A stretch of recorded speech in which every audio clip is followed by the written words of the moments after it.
What is going on, Washington Brawl listeners? It's your boy and host of the Washington Brawl Podcast, Parker Hamlet. And on today's episode, as per usual, another double header as official Washington football team reporter Logan Campbell stops by to give us some injury updates on Alex Smith, Antonio Gibson, and a few others.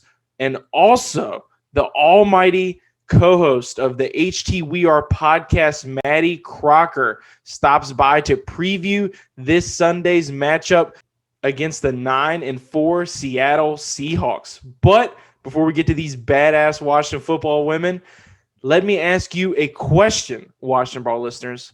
When was the last time you shaved your balls? When it comes to men's hygiene, Manscaped is as good and safe as Antonio Gibson in a PPR league. The Lawnmower 3.0, as you can see here, is the best hygiene tool for the modern man. Because with the ceramic blade and skin-safe technology, any nicks and snags are completely avoided. This is the perfect protection needed for your franchise quarterback. The Lawnmower 3.0 is also waterproof and has an LED light on it, which is a complete game changer. They also just released their Shears 2.0 nail kit, which is perfect add-on to their Lawnmower 3.0 trimmer kit. No one likes an ungroomed set of feet, fingers, and most importantly, balls. That's why they have forever changed the grooming game with the Perfect Package 3.0. The Perfect Package 3.0 comes with a new and improved lawnmower, performance package, boxer briefs, and a special limited time travel bag for use whenever we are finally done with all of this damn quarantining. It also includes some other exclusive items like the Crop Preserver and the Crop Reviver. The Crop Preserver, my personal favorite, is an anti-chafing ball deodorant for your sack, which ensures that your afternoon stroll does not end with you getting swamp ass. The Crop Reviver is a spray-on toner for your balls that is made with soothing aloe and hazel extracts that gives your testes a boost. For a limited time, Washington Brawl listeners, subscribers get not only one, but two free gifts. Those being the Shed Travel Bag, which is a $40 estimated value, and the patented high-performance anti-chafing Manscaped Boxer Briefs. They're silky. They're smooth. They're comfortable. Hell, I'm wearing them right now. They're great.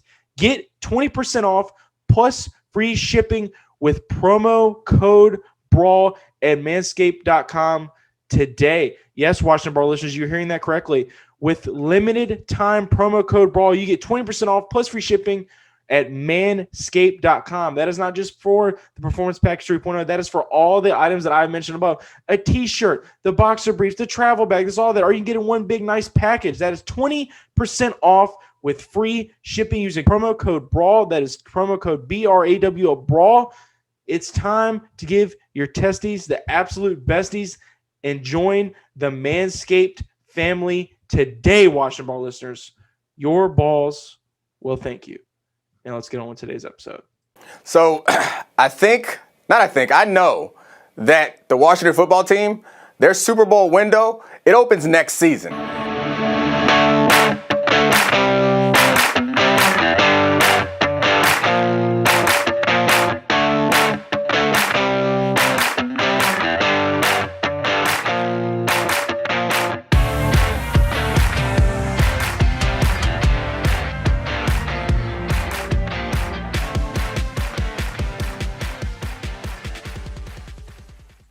What is going on, Washington Brawl listeners? I am now joined by Washington football team reporter and former Bulldog, Logan Campbell. Logan, thank you so much for stopping by. I know you just got done some press conferences. I know it's been a busy day for you. Thank you so much for having me. I'm so excited to do this. I've been looking forward to this for days now. Awesome. It's been a pretty hectic week. A season that kind of started off kind of dismal for most of us. It's kind of come around. So I know you've been a pretty busy person lately with all that's been going on with the team. So glad you could come on today, chop it up, and give us all some updates. Appreciate it. Of course. So Logan, despite a breakout performance for the number 2 overall pick, the Washington football team defense, the talk of the Washington football team this week, of course, has been Alex Smith, heading into Sunday's matchup against the Seattle Seahawks. Alex, of course, exited Sunday's game with some muscle strains, some leg cramps. Something that is also very important to point out, though, something that gave me a sense of relief, I'm sure gave you a sense of relief, is that he said this leg injury had no correlation to his injury in 2018, which I breathed a deep breath when I saw that because I was like, oh, my goodness. That was the first thing that scared me. I thought that leg was kind of going out on him. Logan, what is the latest with number 11, and what are his chances playing this Sunday? First of all, you and me both. When I was watching that game, I was like, wait, what just happened there? Because none of us really knew until after the game we found out what actually happened. But yes, nothing to do with his injury that happened in 2018, which is great news. So he hasn't been practicing, but Coach Rivera said that he would be totally comfortable throwing Alex Smith in the game, starting the game on Sunday without getting a single practice rep. He says that Alex is a smart football player and he trusts him to take the game in his hands and lead us to victory. But they still don't know the status. We don't know if he's starting. We'll have a better sense and idea tomorrow. Yeah, it was very nice to see him in practice, get warm. So it was great to hear Coach say that as well. Like I said, it may have no correlation, but we're 2 weeks in a row now where I kind of have some scares with that leg. You had Chase Rouillet, getting with the cleat the week prior. So I'm just like, man, it's like the weekly bit about Alex's leg. It was really nice to get a sense of relief and hear that things are not as disastrous as they appeared, and hopefully he is ready to go by Sunday.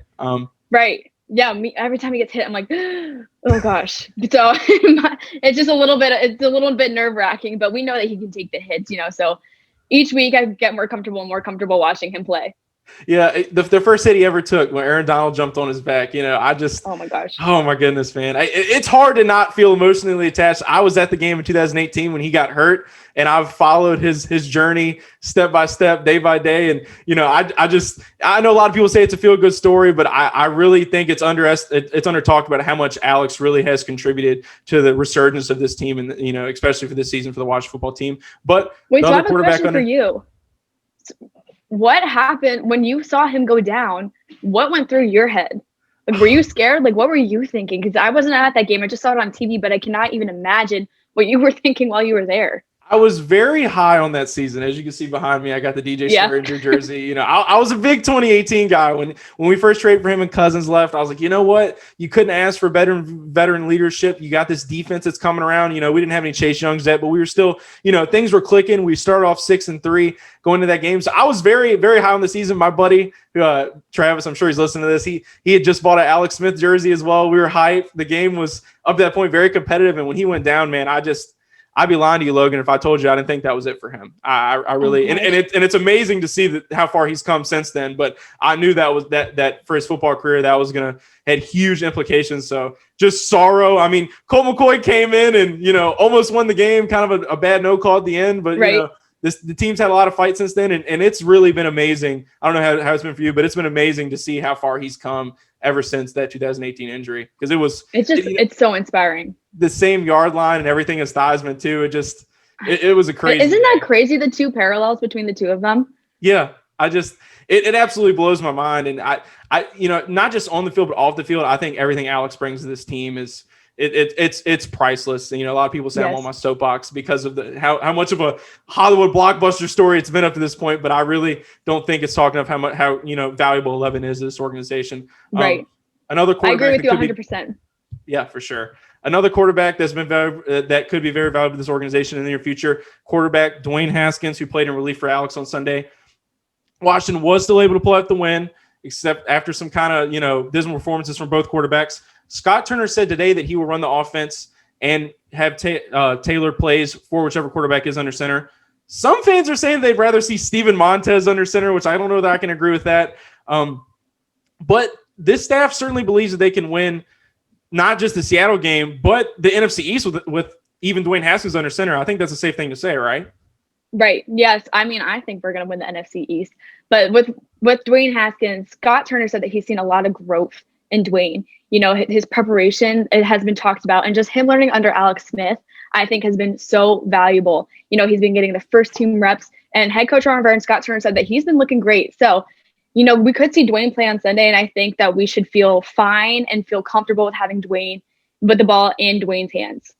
Yeah, and a lot of people were very critical of his performance. He finished with a little bit over 50 yards, as did Alex. But a lot of things, something a lot of people need to take into account is Dwayne did not have a game plan. The team did not anticipate that happening. You get an entire week to work the offensive coordinator. Dwayne's learned a lot ever since, his benching. I think he can come into this game and beat Seattle, which is a lot more vulnerable of a team than a lot of people will give you off to believe. Very bad at protecting the quarterback. But let's stay in the same realm of injuries. The Washington football team was without standout rookie running back Antonio Gibson last Sunday for the first time this season. And they went with the duo of J.D. McKissick and Peyton Barber. Another name that was possibly added to this backfield within the last 24 hours is former Dolphin and Texan Lamar Miller. Lamar Miller was a very productive back in the National Football League at one point. Due to COVID protocol, he won't be available immediately, of course. Kind of tell the listeners, the process that the Washington football team is going to have to go through and, kind of where their head is on making a signing like this. Right. So we signed Lamar Miller. And I think that this is a really smart move for Washington. He's had 1,000+ yard seasons. He's been to the Pro Bowl. So I think that this is a move that they just wanted to add more depth in case that we did need him. So he will not be available for this Sunday. He will start being available on Wednesday because that's when he will clear all the protocols. So hopefully we'll see him in 2 weeks, but we will not see him this week. Yeah, I'm no expert with all these protocols and stuff, but I do think that he has 6 COVID tests before he can actually even be put in a position to play. It's something crazy like that. I don't even know the exact procedures, but it's a lot of tests that he has to clear. Yeah, it's a lot. A lot of people are like, oh, got Lamar Miller this Sunday. He was in fantasy football lineups not too long ago. I was excited about the move because, like you said, he's got 2,000-yard seasons. Been in the National Football League for about 8 years. He was a Pro Bowler in 2018. But, honestly, it's not an abnormal thing in COVID season to see veteran players kind of stored on practice squads like this. I know Prince Umukamara got picked up by somebody a couple weeks ago. So, I think it's a great pickup for the Washington football team. Very low risk, high reward, which is something that this coach and this organization have been doing a lot this season. And it ends up paying off for them in the long run. Yes, they have. Yeah. Ron Rivera told you in the media that he was very hopeful that Antonio Gibson would be back this season. Is it safe to say, Logan, that the team is thinking long-term with the Antonio Gibson return? He was off this side working with trainers, and it is good to see him back at practice. But I think this coaching staff wants him back for a possible playoff push. That's safe to assume, right? I think so. I think that's what he was kind of getting at. I don't think that we will see him this Sunday, but, we won't. I don't even know. But we won't know. We'll have a better idea tomorrow.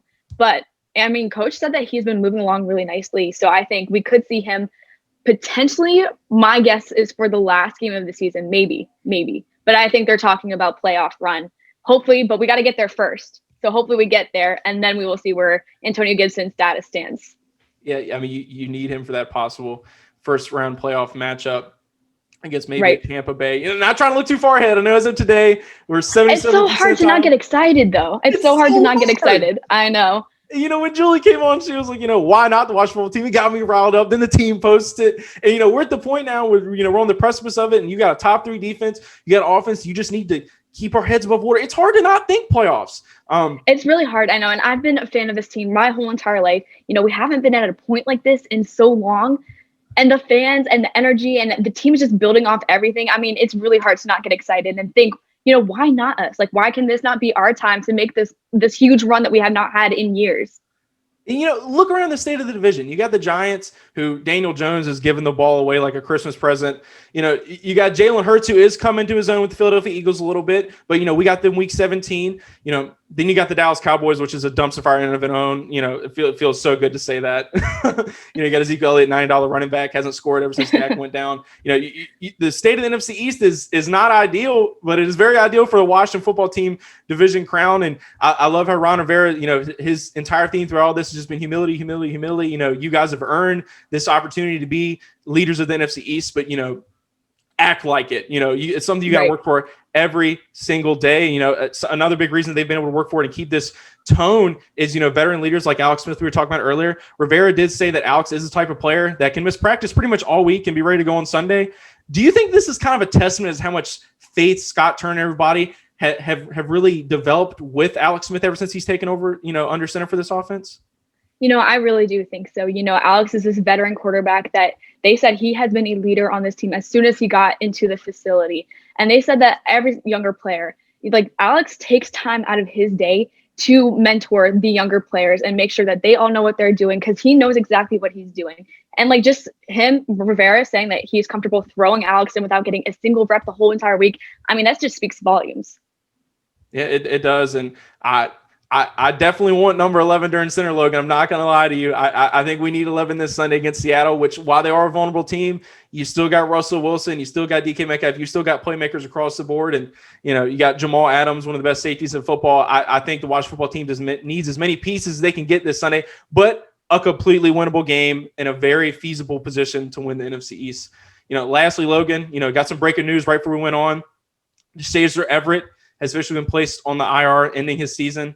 I said that this was a huge blow for this secondary. I love Jeremy Reeves. Don't get me wrong. I think this is a huge blow for this secondary. I think we can both agree that he's been an enforcer. He's brought physicality to that safety position that we've been lacking, to be honest with you. Not even trying to throw shade. Can we expect a lot of Jeremy Reeves this Sunday? Maybe some Troy Apke or, what's the update with the Shazer as well? And I heard he actually got surgery. Correct me if I'm wrong. So I heard that too. He did get surgery. He's on IR, so we will not see him for the rest of the season. So that means Troy Apke and Jeremy Reeves will get these reps. And honestly, I think that we just need to trust them. Jeremy Reeves, I mean, he just goes off on social media about waiting for his time.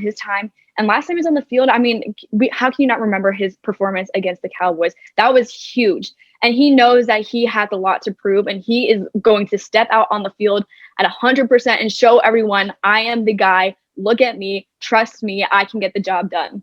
Yeah, I think Jeremy, a lot like DeShazer Everett, even though he was lost, I think Jeremy is also a very physical player. Played very well, had a really nice pass breakup against the San Francisco 49ers. So hopefully him and, rookie standout, absolute steal of the draft, Cam Curl, they can keep the back end intact so we can kind of keep our heads above water for the rest of the year. It's been a lot of talk about injuries. Hopefully the Washington football team can give us a division title for Christmas. I know before we came on, we were talking about how hard it is to find Washington merchandise. I know. God, why is it so hard to find a Chase Young jersey? One game, and it's just you can't find one. I know. I waited, of course, like typical me, wait last minute to get my family Christmas presents. My dad asked for a Chase Young jersey. That's the one thing he really wanted. Nowhere. I'm like, oh my gosh. So you get a piece of paper. I'll get it eventually when they all come out. If they ever do come out, because I feel like they sell out right away.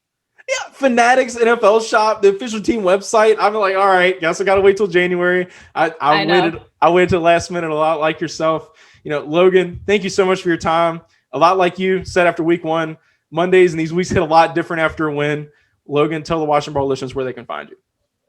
You guys can find me on Twitter at Logan with 2 N's, Campbell with 3 L's, or you can find me on Instagram, Logan with 2 N's, Campbell, spelled normal. Thank you so much for having me on. I had so much fun talking with you today. Same, Logan. Can't wait till you come back on. Thanks again. Thank you. Hey, yo, what's up, everybody? It's me, Joey P. Joe Pizzapia, host of the Fantasy Black Book podcast right here on the Brawl Network, and this is your Week 15 DraftKings Blitz. All right, let's start with the running backs here, and Cam Akers has been on fire lately. He gets a great matchup at home this week against the New York Jets. Hit the smash button here for Cam Akers. This is what you want. He's had a great trend, and of course, everybody scores on the Jets. Speaking of running backs, one to pay up for this week is Jonathan Taylor. Houston giving up 150 rushing yards a game. That is a good recipe for return on investment for Taylor this week. And while you're at it, you might as well throw some Indianapolis Colts in there with him. Phillip Rivers has got 18 points or more in his last 3 games. T.Y. Hilton is finally healthy, and that defense against Houston, who is running out of players, seems to be in a great spot as well. That's probably your stack of the week. Speaking of stacks, let's also talk about the Chicago Bears. Yes, because the trend has been pretty good. Montgomery, the last 3 games, has 400 yards rushing. Good matchup against Minnesota for Trubisky and, of course, for Allen Robinson.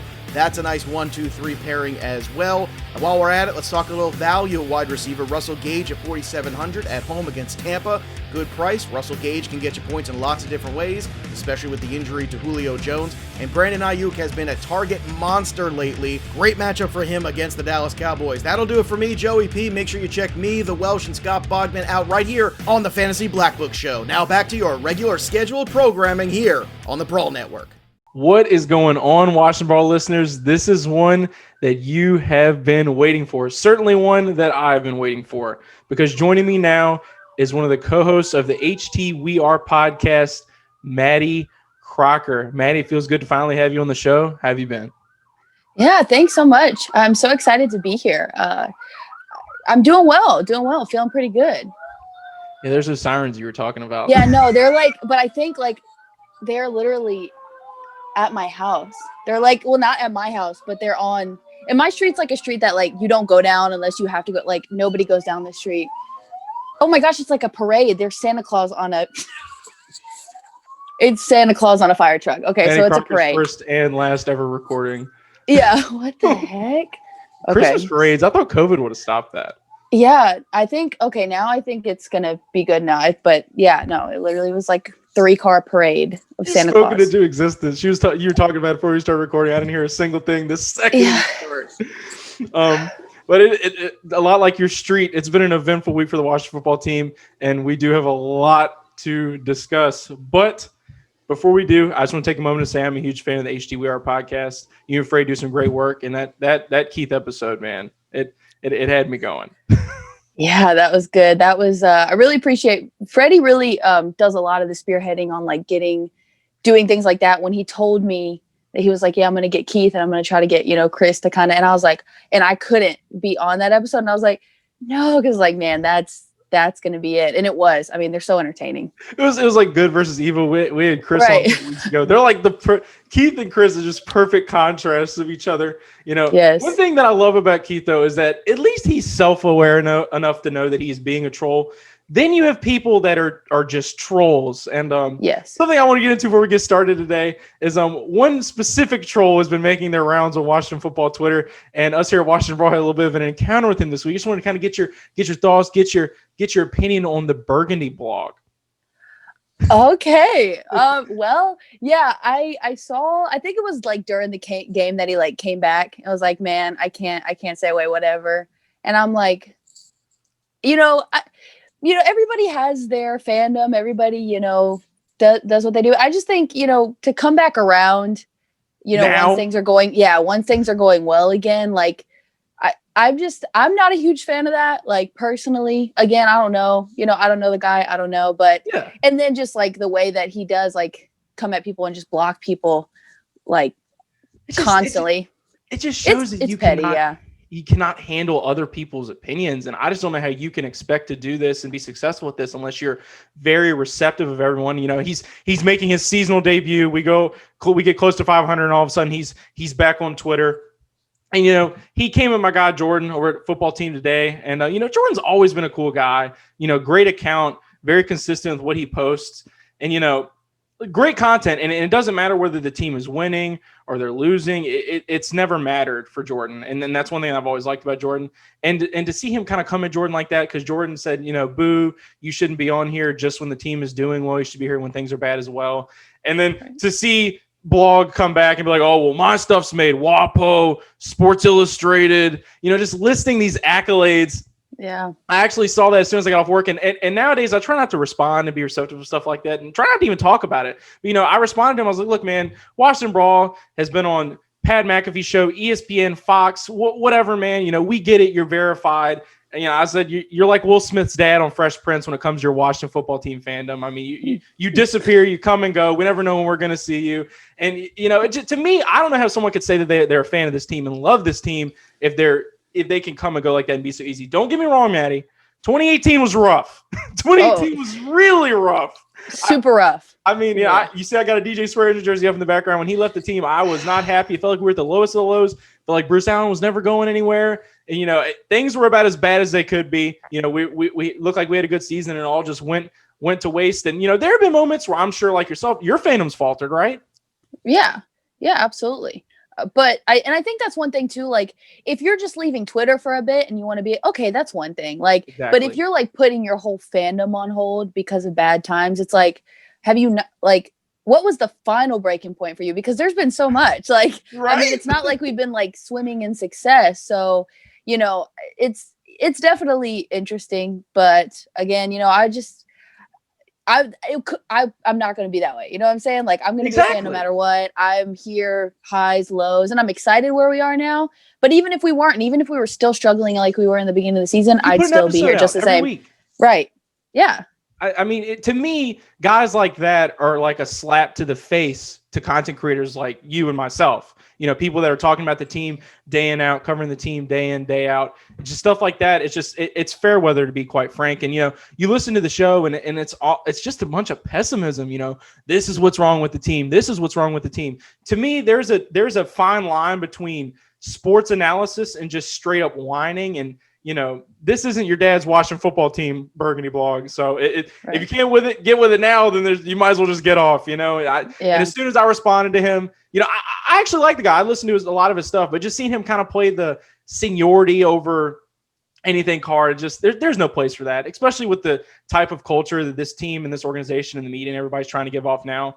Right. Speaking of that new regime, I saw that you spoke and a bunch of other people spoke with team president Jason Wright. You had some pretty choice words for him and how the organization treated women.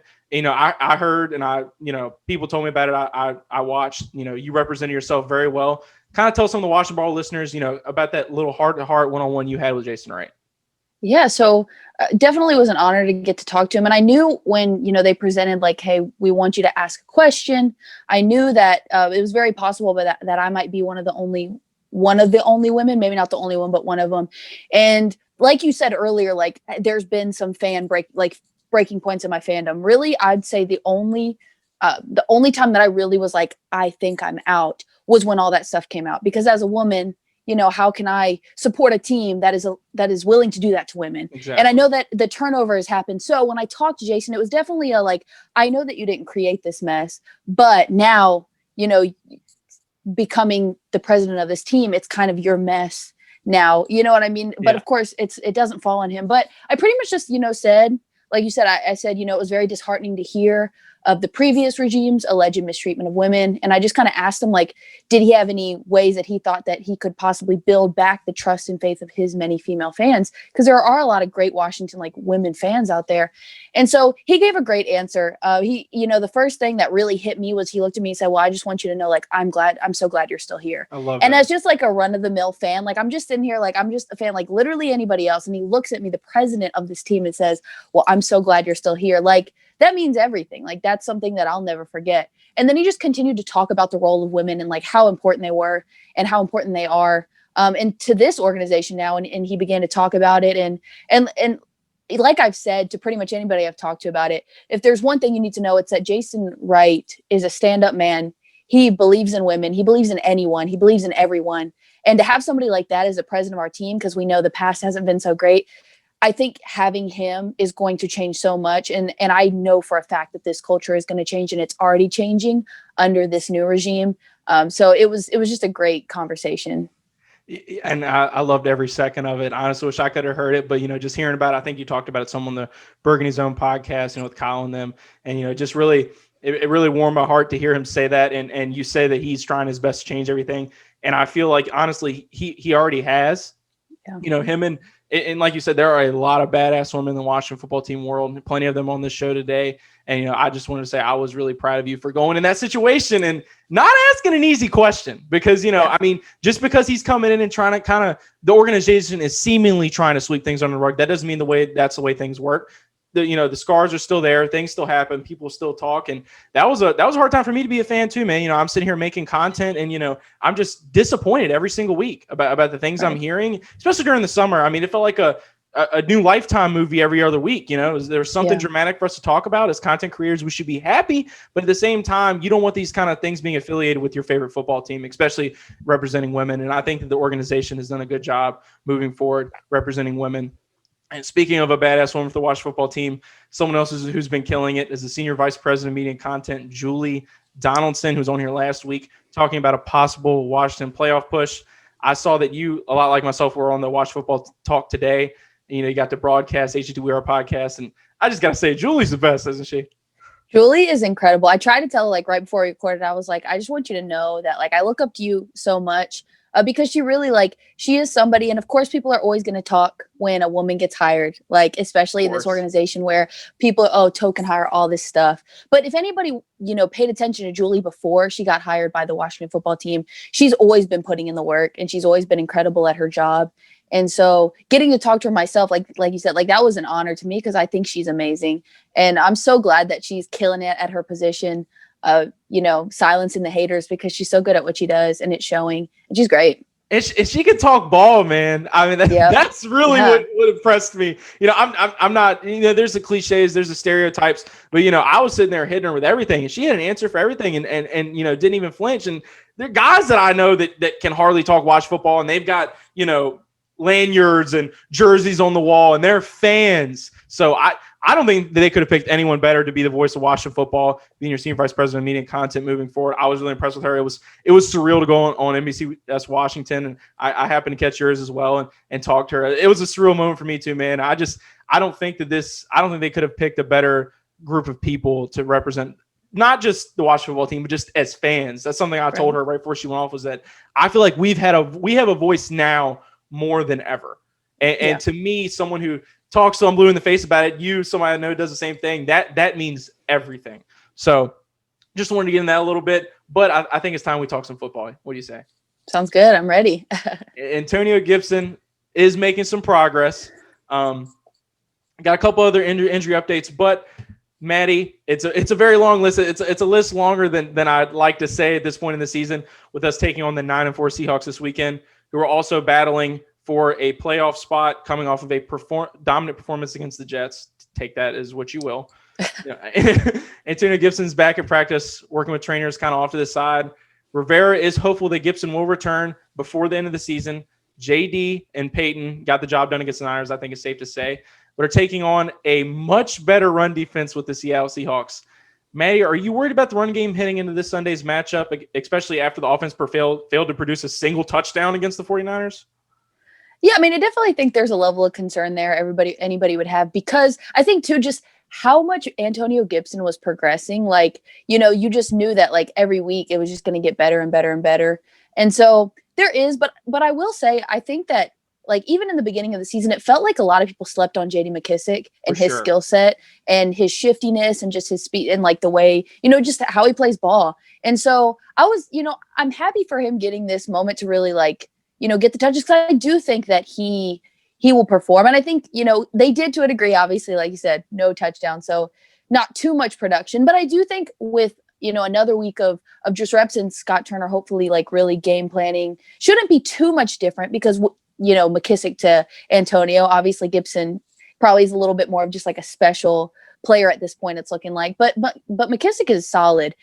So I think the running game can be, I think it's going to come down to like, is the passing game going to be good enough? Because I think the running game will be good enough, to move the ball, but, and that's against a better defense in Seattle. I do believe that they still can, but if there's like no pass game, if that's, or Dwayne or whatever ends up happening, if that's not there and that's not clicking, I don't know if it's going to matter much anyway, but I'm definitely hopeful with those two. I think they can get it done. I think JD, for what we got him for, has been a hell of a bargain. I really do. Yeah. He's not really your north-south runner, but he finished, I think it was 11 carries for 60, 70 yards against the 49ers. And, you expect them to use him more outside the tackles in the pass game. But like I said, as a north-south runner, I thought he did really well against San Francisco. And that is, while not as good as Seattle, is still a very physical defense that they played against. And I think JD protected the ball well. I think when JD's number was called, he did great. And for those 2 or 3 yard carries, who else in the game do you need other than Peyton Barber? I mean, that's his whole forte. You're not going to expect him to be a 100-yard rusher, but there's 2, 3, 4 yard carries. Peyton is your guy. The Washington football team also did sign Lamar Miller yesterday. A signing that would have been a lot more excited about maybe a year ago. But I mean, for right now, they're signing him off the Bears practice squad. He's a 2-time 1,000-yard rusher. He was somebody that was in everybody's fantasy football lineups not too long ago either. He's shown he can be a bell cow back. As me and Logan were talking about before you came on, he's still got to go through COVID protocol. He's got about 6 tests he needs to pass, and I don't think he can even practice till next week. But what do you think the value is in the Lamar Miller signing, Maddy? Well, I think depth is always just, a solid thing. And I think, like you said, Miller is a vet. He's an experienced back. He's going to be able to come in and catch up to the system quickly, all those different things like most vets would do. I mean, I'm assuming that he'll be able to. And he's had, like you said, he's had production. So having that experience in the backfield, to go along with what McKissic and Barber are already doing, it's never going to hurt. And while I hope that Gibson will come back sooner than later, I want him to rest and I want him to be 100% before he comes back. I think like most of us would. If he's not, let him rest as long as he needs to, because, we need him next year and so on. But, if he gets touches, I think that, he'll produce. And will he produce like he did, in his heyday? I don't know, but I think he'll definitely be productive. So I think it's a good signing. I think it's a smart signing. So we'll see. We'll see if we get to see him on the field. Whether Kyle Smith's days for the Washington football team are numbered, I think one theme that he has always done is low risk, high reward with all of his signings. Reuben Foster hasn't exactly seen the field yet, but if he gets completely healthy, that's a guy who you didn't pay anything for, and he can come on and be a difference maker. And in my opinion, you can never have too much depth at running back. And Lamar at multiple points during his 8-year career has shown he can be a productive back in the National Football League. And to me, that's a practice squad steal if he ends up getting on the field and ends up producing. And I feel like I can kind of breathe a sigh of relief if he does come on and kind of play to the same level he had before. So, we don't have to worry about when Antonio Gibson's coming back. But I mean, the clock is ticking. I do agree that them playing the long-term game with Antonio Gibson is what's for the best. You want to have him against Seattle, but you're not really itching too bad if you don't have him against maybe the Carolina Panthers. You want to have him back against Philly, but I mean, you're thinking about the postseason when you think about Antonio Gibson. That's the game you need to be playing right now. And I commend the Washington football team for doing that, especially when, like you were saying earlier, he's really starting to come into his own as a player in the National Football League. He's a guy that I was not very high on when we drafted him. I was like, who? And then, I watched some tape on him and I became a fan, and now he's leading all rookie running backs in touchdowns. I mean, he's having a better year than Ezekiel Elliott is, that's for sure. And that's a guy who's making, $90 million a year? So, I mean, I think Antonio Gibson is going to be a really good player for this organization for a long time. But in the meantime, you have to make sure that he can be a good player for this team for a long time and, preserve his health. But you got into the quarterback position a little bit. So let's get into it. Dwayne Haskins was taking reps with the first team today, and offensive coordinator Scott Turner did say that Dwayne Haskins would be ready come Sunday with an entire week of preparation. Manny, I'm going to be blunt with you. Do you feel as if the lack of preparation was the issue against the San Francisco 49ers, or is having number 7 under center the worst case scenario for Washington this weekend against Seattle? That's a tough one. Well, I've definitely not been afraid to be tough on Dwayne, this year, just because obviously, and I think in this moment now, it was different at the beginning of the year where you're like, you need to give him time. We're not a playoff team. We're not going to it's okay. It's a rebuild year. And then all of a sudden it's like, okay, we're fighting for a playoff spot. So, so then he comes back in and it's like, wait. And then I think the biggest thing was just like last week when we saw that. And again, it may be, not getting the first team reps, but it's like he did a lot of the same things, throwing off his back foot, sailing the ball. Like the things that you're like, these are the things that you just can't do and we'll be okay. And like those were the like mechanical things, those type of things that were just like repeating themselves. And it's like, well, all this time, having the time to really like work on these mechanics and you're not having to worry about starting. So you should be able to really dive into these things. I don't know. I feel like, is it worst case scenario? Well, if we were looking at our 3 quarterbacks at the beginning of the year and now how it's all turned out, Kyle Allen, Alex Smith, and Dwayne, probably I would say I'd rather have either of the other 2 at this point over Dwayne, but I want to believe in him because I loved when we drafted him. I was really excited about it. I think like a lot of people were, and I want him to succeed. So if he comes out, if he has to play against Seattle and he comes out, plays a good enough game for us to win, there will be nobody more excited than I am. I'll be so excited. But it's just being in a position now where it's like, no, we really could be in the playoffs. Like, and we haven't been for so long. Everybody's so hungry for that. It's like, I just kind of want Alex to be okay. But, again, if Dwayne succeeds, then I'll be ecstatic. But I don't know. I'm on the fence. I just don't know if he's ready. But hey, maybe he can. I hope he proves me wrong. I hope he proves me wrong too. I got the League Done Messed Up shirt. I'm taking pictures with Dwayne. I know you said you're a big fan, but I feel like no one was more excited about Haskins becoming a member of the Washington football team than me. I was ecstatic. I wanted things to work out for Dwayne more than anyone. But Maddie, I wouldn't be giving fair analysis or being honest with you if I told you that I thought he was ready and thought that he was ready now. I mean, everything I saw against San Francisco just screamed that a lot of things haven't changed. It's like that guy that tells you, come on, give me another chance. I'm different now. Those are the vibes I was getting from Haskins. He's still throwing off his back foot. He's still missing wide open receivers. To his play, There were a couple receivers that kind of let him down in a couple instances, but if you hit Steven Sims on the left in the red zone, that's a touchdown. We're talking about a different performance for Dwayne Haskins. These are throws that Alex Smith makes, and these are throws that Alex Smith makes with his eyes closed, calf injury or not. I believe that every quarterback's allowed to have a bad day, but Dwayne had developed a bad body of work. Mm-hmm. And now we brought in number 11. He comes on the field. He makes a bunch of good decisions. We win some games. And now we're in a position where Dwayne is back under center, and you're talking playoffs, and it does nothing but scare me. Do I want to sit here and tell everybody that this is going to turn out like a Hollywood movie and Dwayne's going to come in, right all the wrongs of his career and win the game? There's nobody rooting for Dwayne Haskins more than probably you and me right now and the entire Washington football fan community. You can be critical of Dwayne. You can say bad things about his performance. He is on the bench for a reason. There's no undying, coup against Dwayne Haskins. His level of play was porous. I mean, he was even being outperformed by Kyle Allen. So I'd be lying to you if I told you I wasn't worried. I'm a huge Haskins fan, but if he's under center against Seattle, Jamal Adams coming off the end, they're not in 4 for a reason, man. And I don't know how much I trust Dwayne Haskins when in regards to taking on elite NFL teams. He looks great against the bad teams. He looked phenomenal against Philly, non-Jalen Hurts, but still. Yeah. And I just think that when you got a guy like Haskins under center, the playbook gets cut in half. And that is not what has gotten us to the point we're at now. And I really hate, after all the winning, after our hopes getting up this high, to see all of that regress and all that going to the drain because a quarterback can't major in the minors and do all the things that an NFL quarterback should do. You shouldn't be overthrowing Terry McLaurin by 5 feet up in the air. You should be throwing off the correct foot. You should be checking it down. You should not be staring at it.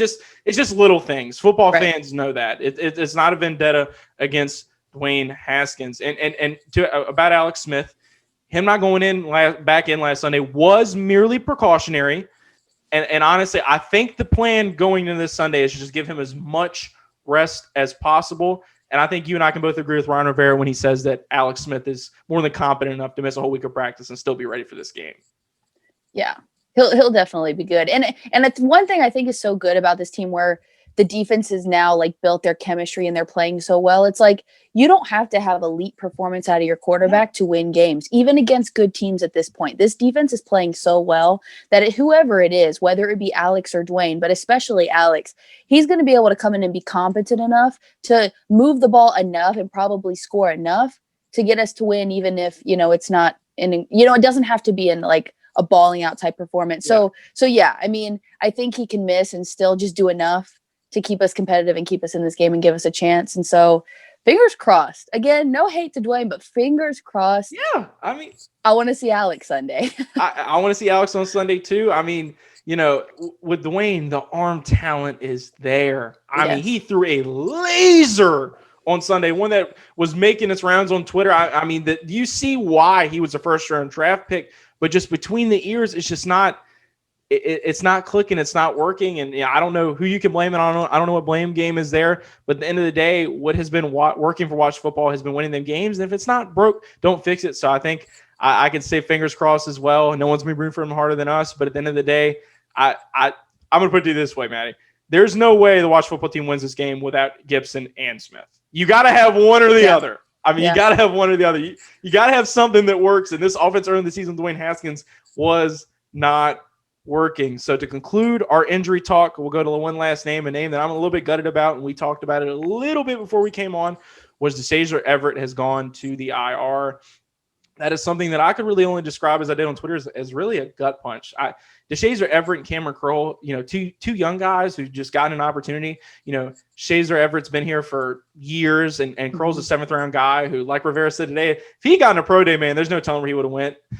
These are two guys that are coming up to the line of scrimmage and hitting people in the mouth and doing it early and doing it often. And I'm going to be honest with you, I think losing Shays is kind of a gut punch. How do you feel about it, Maddie? Are you confident in Jeremy Reeves playing relief? Yeah, I think it is tough because, like you said, we all know DeShazer Everett. He's been special teams captain.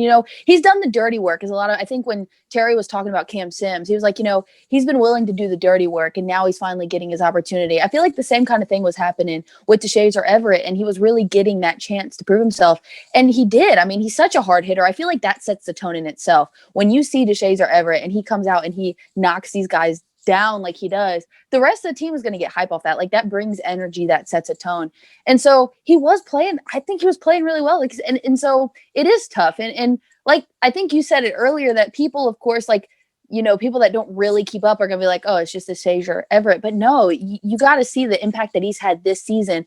And this season is a season where all of a sudden we're on a run and we're doing well. And he has been in for most of that run. Now, do I believe in Jeremy Reeves? I feel like Reeves has been another guy that every time he comes in, you see him in every play and he's making plays. I think he could absolutely have a breakout type of performance as well if he gets the opportunity. It seems like he's going to get the full opportunity. So I like Jeremy Reeves, and I think he's going to, you know, do well. But again, losing a guy like DeShazier Everett, not only do we hate it as fans to watch our team, but I hate it for him because he, like I said, he's finally getting that opportunity. And then to have this happen, it's like, it is, like you said, it's a gut punch. And so just hoping that he can recover and come back and be ready for next season or however it turns out. But definitely is a sad day. Yeah, he'd become an enforcer. And like you said, he'd become a high impact player. He was somebody that had wide receivers scared to run routes, to be frank. Yeah. I mean, over the top, you know, maybe deep, you know, coverage was kind of lacking. But when it came to the middle of that field, receivers were scared to go there. And that has a lot attributed to Shazier Everett. You know, like I said, Kim Crow plays a part in it as well. The biggest thing that I'm scared of when it comes to the secondary with the Shazier going down is something we were talking about earlier with Dwayne. I'm afraid that we're falling back into habits from earlier in the season, falling into lineups, you know, things that were not working early in the season. We're going to start relying on those things. And that worries me with us being in a position where, as of right now, of course, we're a 77% chance to make the playoffs, but that can go away within a week, especially in the NFC East. So I hate to lose to Shazier right now. I think he deserves to be here for the long haul. Like you said, he absolutely busted his ass to get to where he is now, and I wish him a very speedy recovery. And one last thing on Jeremy, I think he's played really well. That Thanksgiving Day performance was stellar. He really came into his own, and he has been a rotational player, Maddie. But I do agree that when he is in, he's making high impact plays, and I really do think that it's a good Band-Aid. It's not something I'm going to hit the doomsday button on yet. But hey, let's move on from all the reasons that the Washington football team can't win this game and start talking about why they can win this game, because they can. Last week was the first time Russell Wilson had not been touched all season, and they were playing the Jets, people. Let's take it with a grain of salt. Is Russell Wilson an MVP candidate? Absolutely. Almost 40 passing touchdowns, little 10 interceptions, and 100+ passer rating. You know, that's phenomenal. You know, people are saying this is finally going to be the year for Russ to take home the trophy and finally get that recognition that he deserves. But last week, the Washington football team made Nick Mullins die on the cross for Kyle Shanahan's sins, and they're going to make Russell Wilson do the same exact thing. The Seahawks will be on the road, and they have allowed the third most sacks in the National Football League. Maddie, it has to be the X factor in this game, right? I mean, last week Nick Mullins was the X factor for me, but this Washington pass rush is quintessential here, right? Yeah, I mean, yeah. If this defensive line doesn't play well, you're not winning the game. Like, they have to come out, and it's not even that they have to play again, like necessarily like lights out, but they just have to play their games. Like, they have to be solid. They have to do what they do. Because I do think too, you see it a lot. If you have a quarterback that is able to run and able to, you know, like a Kyler Murray, a Lamar, it's been tough. You know, it's been tough to get to those guys. And I do think, you know, we played those guys earlier in the season when the defense was still just kind of developing that chemistry. I think they're going to come out this time against another just, you know, running type style quarterback. And I think they're going to get to him. I hope so. I think that's, you know, I feel like to me, it's so exciting as a fan to watch, you know, our line get to a guy like Russell Wilson, where, you know, it's tough to get him down. Like you said, it's definitely, this year has been different, but it's Russell Wilson. So like anytime you sack him, it's like anytime your team sacks him, you're hype. And I think that they absolutely can do that. I mean, again, if anybody's watched this team the past few weeks, especially against San Francisco, like, this defensive line is no joke. Everybody now, national media is finally giving it the respect it deserves. Like, that's when, you know, when the national media is talking about Washington, they have to be doing like everything right, because when do they ever? So yeah, no, for sure. The defensive line has to just come out and continue to build on what it's been doing. And I think that they will, And if they do, I think it's going to be a fun game. This is a game that I heard people talking about this. This is a game that early in the season, people was like, oh, geez, 12th man, Seattle's going to absolutely decimate the Washington football team. And now this is a marquee match. I mean, this is a game that's going to turn a lot of heads, a game that not a lot of people are going to miss, and I'm glad you brought up, how this defense plays against mobile quarterbacks, because to me, I think that they could stop Russell Wilson. I think they can keep him in the pocket. But you talk about those performances earlier in the season, you'd be like, oh, it's just Russell Wilson. Well, it was just Kyler Murray. It was just Lamar Jackson. These are guys that you have, and it's absolutely essential. You have to keep in the pocket. If you watch the Monday Night Football game against the Browns, the Browns and the Ravens, absolute classic, phenomenal football game. The Browns really started to erode once they started giving Lamar just wide open field in front of him. I mean, once you give him those alleys to run and he doesn't have to worry about making his first, second, third read, and he just sees greens in front of him, he's going to take off. And Russell is the best in the game at that, the safest in the game at that. And like I said, an MVP candidate. But when it comes back to the Washington football team defense, we know that pass rushers got hitters, man. They're top 10 in the NFL. Does this Seattle pass rush worry you, though? They looked really good against the Jets, and we're ranked 27th in protecting the quarterback as well, which is not too far from Seattle. So does us keeping our quarterbacks upright, is that an area of concern for you going into this game? I think it depends. I think if Dwayne plays, obviously, I think we've seen that, there can be times where Dwayne doesn't necessarily do the best under pressure, and he'll even kind of run into the pressure and, maybe not as heads up in the pocket. But then on the other end, Alex Smith, obviously, I think it's easy to see. Obviously, Alex Smith has been a mobile quarterback in his career. Maybe he's not a Russell Wilson, but he's always been mobile. And you could tell, since he's come back from the injury, you can tell it's a little different. He's not as mobile.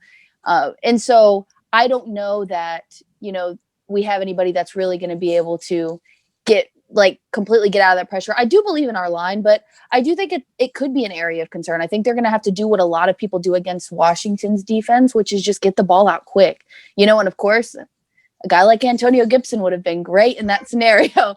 But I think that they're just going to have to do, slant to Terry. Just throw a slant to Terry every play, and I think we'll be set. That's my game plan going into the week. I mean, it's a great game plan, because a conversation we also had earlier in the season was offensive line this and offensive line that. It's not a coincidence that this has completely disappeared with Alex Smith under center, because Scott Turner loves to get the ball out of the quarterback's hands as quick as possible. And when Alex is under center, nothing but good decisions are made, and the ball he gets rid of it quick. He does exactly what he needs to. He makes all the right reads. Everybody has a bad performance every once in a while, a lot like he did on Sunday. And Russell Wilson is also having a stellar season. But something that is a little bit of a bad habit, and you were just talking about Alex Smith and how, he wasn't a mobile quarterback, but he's not anymore. Alex Smith knows when to fall down. That is something that Russell Wilson has not learned yet. Russell Wilson does not know how to give up on a play. And that honestly has led to a lot of bad moments for the Seattle Seahawks this year. One of them being losing to the New York Giants, Colt McCoy and Alfred Morris, the former Redskins, under center. I mean, and a lot of that had to do with Russell trying to extend the play, make something out of nothing, and he did not know when to go down. I think that is going to have a huge factor in this game. I think he is going to try to he's going to try to do too much. They're going to try to let Russ cook, and the kitchen's going to blow up. I don't think that he's going to be able to handle this pass rush coming after him, because, I respect the Giants defense. They have a lot of playmakers over there, but at the end of the day, no one has a more athletic front than the Washington football team. Like you said, that media recognition is all over the place. But, no one is worried about Seattle and their sisterhood of traveling running backs. They got Chris Carson, Carlos Hyde, who's on his 15th team. If Chris Carson even plays this weekend, who knows? I respect his game. He's a great flex in a fantasy football league, but I'm not as worried about Seattle's running game as I would be in previous years. So Seattle's going to have to win this game through the air. And speaking of through the air, Seattle also has the last ranked pass defense in the National Football League. So now, more than ever, you need number 11 under center. Now, if there's one thing before we get to scores and predictions, there's one thing that I'm scared of when it comes to the Seattle Seahawks. He's one guy, and he's a bad man, and that is Jamal Adams, who has 8.5 sacks. He's going to break some records this year, and you better take him into account coming off the edge, or it's going to be a long day for whoever is playing. I think that's a safe thing to say as well. So, if the playoffs were to happen today, Maddie, Washington would be the 4th seed and Seattle would be the 5th seed. A nice little 2012 rematch, which I hope that's exactly what happens. Kind of makes me mad that we're playing them early, to be honest with you. But this Sunday's matchup, 1 p.m., who do you have winning the matchup, and what is your bold prediction? You know, again, it's the crowdy part is it all comes down to, like, I say with Dwayne, I'm not too confident. I think Seattle wins if Dwayne's under center. I think if Alex is under center, I think we could pull this game out. I don't think it's out of reach at all. I think this team is on a tear, and I think it's possible. Now, I'm not going to say it's impossible with Dwayne either. You know, again, he just doesn't need to make the big mistakes. If he doesn't make big mistakes, it's absolutely possible. I don't want to jinx us. And again, I'm a homer. If you know me, I'm sorry. I'm not that objective. I am a homer. And I want to say that Washington pulls this out. I know it's going to be a close game. Like, there's no way. I don't see a, Washington running away with it type of moment. But, I think it's going to be – I feel like I've been saying this a lot, but even kind of the score of the when we played the Steelers, something like that. I could see something like that happening. And I could see us taking it. And then you said the bold prediction. I think that let's go with Ronald Darby gets his first pick because he hasn't had a pick this season, right? I don't think he's had. So I don't think so. Something. I don't think so. I don't think he has either. To be honest with you, I'll say Ronald Darby gets. Recall. Yeah, I don't think he's made. He's broken up a lot of plays. I don't think he's grabbed one yet though. So I'm going to say Ronald Darby gets his first interception this week against the Seahawks. I like that. I like that a lot. This is I think Quinn Dunbar is in the starting lineup for the Seattle Seahawks as well. So it's just a Quinn Dunbar revenge game. We got a lot of revenge games going on. This is a very story-packed season for the Washington football team. You say this is going to be a close one. You say this is going to be a tight one. I have to agree with you. I did believe in jinxing the Washington football team, but I'm not a big believer in that anymore. I think the team is just good. I'm tired of people putting caveats on all of our wins. Like, well, that only happened because of this. Yeah. No, the Washington football team took it, and they didn't ask. They took it. And that has been the theme the last 3 or 4 games. And I think that national recognition is going to continue, especially with a huge win against the Seattle Seahawks this weekend. They are 9-4, but something's in the water, man, because we always have Seattle's number for some reason outside of that 2012 match. I mean, Kirk Cousins beat them for God's sakes, and that was with earthquakes happening. I just think that this team plays Seattle very hard. And, I mean, come on, man. Alfred Morris and Colt McCoy fared well. Just do what they did. Play good defense, get pressure on Russell Wilson, and run the football. It is as simple as that. You win the time of possession game. You keep Russell Wilson off the field. You take care of the ball. It's a simple recipe. And this is something that Alex Smith does better than anybody. And I do envision Alex Smith being under center. I think he's going to take care of the ball. And I think this defense is going to show up. Russell Wilson's going to cook. We all know this. But I don't see this being a high-scoring affair. I have the Washington football team winning by a last-second field goal, 20-17. We're at home. Makes me feel a little bit better about it. I know there's no fans, but it still matters to me. I don't know why. I think that the run game will be completely shut down. I think you're looking at another game without Antonio Gibson as well. I think offensively we're going to struggle a lot, but we're going to do enough to get done. My bold prediction, the guy who's had the last quiet couple weeks, I think he's about to have a huge breakout game because he is – I know it's not receiver versus receiver. It's not Terry McLaurin versus DK Metcalf, but I think Terry will double DK's yards in this matchup. I think Terry shows you he is the better receiver in the class. I think Terry shows you he's more refined. I think Terry shows you he is on that next level. I'm not a big guy of those, well, Terry McLaurin is, or this guy's better than this guy versus that guy. But I think that Terry's been quiet the last couple weeks, but it's been a very selfless performance the last couple weeks because he has garnered a lot of attention that opened things up for other guys, and he's been very selfless. I think DK got to put his binky in his mouth and flex on the Jets a little bit, but I think Terry has a nice bounce-back performance. And I truly do believe the Washington football team is going to win this game. Fun fact, I've bet on every single game the last 3 or 4 weeks, and every time I have, we have won. Oh. So I'm betting on this one as well. Okay, I was going to say, you're betting on this one, right? Yeah, like I told Julie, I'm not superstitious, but I'm a little stitious, okay? But Maddie, thank you so much for coming on, giving us your time. Tell people what they can expect from the HTWeArePodcast moving forward and tell them where they can find you. Yeah, okay. again, I appreciate so much being on. It's been a great time. You can find me at OKMaddyJane. That's my personal Twitter, but really you can find me at HTWeAre. That is our podcast, the HTWeArePodcast, me and Freddie Ham. We are putting out episodes weekly. Our biggest thing is to be, a podcast by the fans for the fans. We just want to be a conversation with fans. We're fanning out. We're doing our thing. We're passionate. And that's what it is. So we're definitely going to have to get you on soon, man, because it definitely would be a fun time. But that's really what we're trying to do. We're just promoting, the community of fans. We just want to be a community. And I believe that this is a great community. And so we're pushing into that. So, you can find us at HTWeAre. Like I said, put a podcast out after every game, usually on Tuesday or Wednesday. So you can find us and you can check us out. Yeah, check them out. Check Maddy out on a personal where she's absolutely shredding it on the guitar. I would absolutely embarrass myself if I tried anything in that capacity. But I loved you guys' overall theme. I love how it is. It does feel like a family over there. You got a lot of people who are trying to be the next Adam Scheffler, the next JP Finley, the next Ian Rappaport. Right. And something that really lacks in a lot of sports talk nowadays is just pure one-on-one fan-to-fan interaction. So that's always something I value about your show. A big reason I wanted to get you on. I'll get Freddie on as soon as well. And I would love to come on the HTWeAre podcast. That would be fantastic. But thank you again, Maddy. Yes, absolutely. Thank you.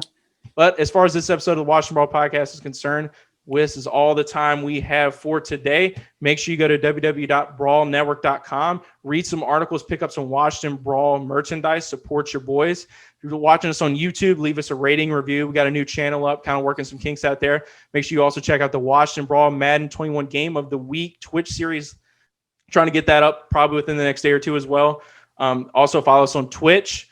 Post-game podcast coming this Sunday with another couple special guests. But as far as this podcast is concerned, this has been the Washington Brawl Podcast presented to you by the Brawl Network. Peace.